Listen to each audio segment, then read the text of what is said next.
किसी गांव में 4 दोस्त अनवर, जमाल, फरीद और कामरान रहते थे, जो बहुत गरीब थे।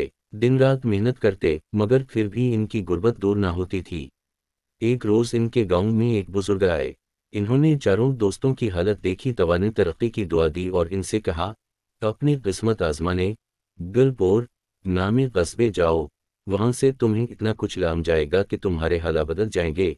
मगर खबरदार ज्यादा लालच ना करना, बल्कि जो कुछ मिले इस पर सब्र वश करके घर वापस आ जाना, क्योंकि लालच बुरी बला है। चारों दोस्तों ने बुजुर्ग की बात सुनी और सफर पर रवाना हो गए।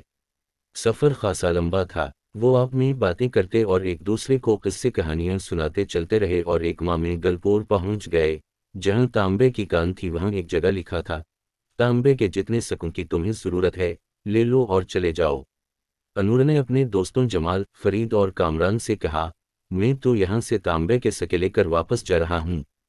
जमाल, फरीद और कामरान ने हंसते हुए कहा, ये तांबे की कान वाली जगह है, आगे यकीनन चांदी की कान आएगी, तुम सब्र तो करो। मगर अनूर ने कहा, मेरे लिए यही काफी है। ये कहकर वो तांबे के ढेरों सकेले कर पास चला गई और बाकी तीनों दोस्त आगे बढ़ गए। इन्हें चांदी की कान की तलाश थी। अब सफर मुश्किल हो गया था, खाना भी खत्म हो रहा था, इनकी टांगें दिखने लगी थी। आखिर कई दिनों के सफर के बाद वो चांदी की कान वाले इलाके में पहुंच गए।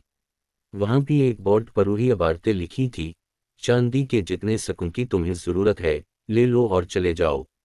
अब जमाल ने अपने दोनों साथियों से कहा, मैं थक चुका हूँ, यहाँ से चांदी के सके लेकर वापस जा रहा हूँ। ये सुनकर फरीद और कामरान ने कहा, थोड़ा सब्र कर लो, हो सकता है आगे सोने की कान हमारी मुंतजिर हो।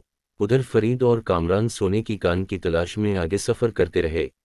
वो दोनों रास्ते में ख्याली पुलाव भी पका रहे थे कि जब सोने की कान पर पहुंचेंगे तो वहां से कितनी दौलत हासिल करेंगे और किस तरह पूरे इलाके के बादशाह बन जाएंगे। मगर सफर बहुत लंबा और कठिन था। जल्द ही वो हिम्मत हारने लगे।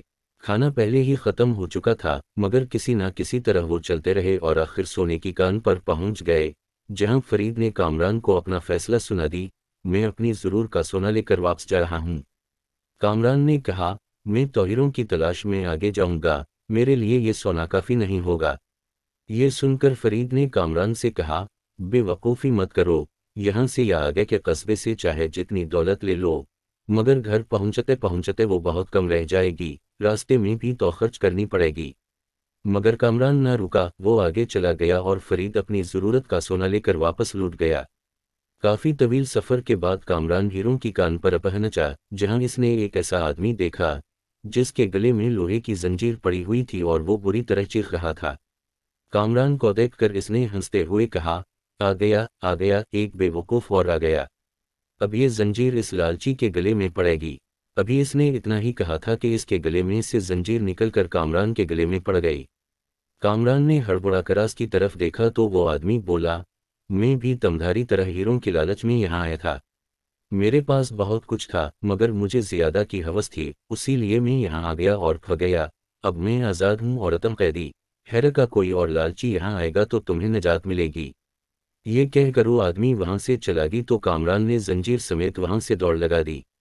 वो पागलों की तरह चलता रहा, लेकिन रास्ता भटक गया। इसके कपड़े फट गए, पूरा जिस्म जख्मों से भर गया। बरसों से वो किसी लालची का इंतजार कर रहा है। जब कोई लालची आएगा तब ही इसे इस अजाब से निजात मिलेगी।